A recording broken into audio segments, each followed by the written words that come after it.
Парламент Болгарии в пятницу одобрил законопроект, запрещающий женщинам носить в общественных местах закрывающую лицо одежду.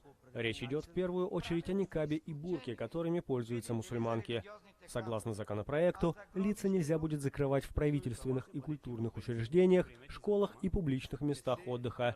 Исключение будет сделано для тех, кто делает это по медицинским или профессиональным соображениям.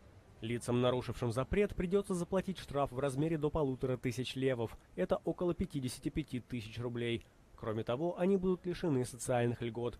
По словам сторонников законопроекта, он никак не связан с религией, а лишь направлен на повышение безопасности. Сами мусульмане разделились во мнении по поводу законопроекта. По-моему, запрет на ношение бурки и никаба абсолютно корректен. В конце концов, в Коране нигде нет такого правила. Представитель главного муфтия страны раскритиковал законопроект.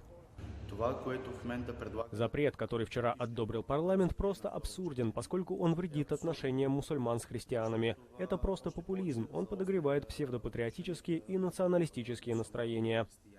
Мусульмане составляют примерно 12% населения Болгарии, многие из них это этнические турки. Большинство болгарских турчанок не закрывают лица, но это принято среди более консервативных и малочисленных исламских общин страны.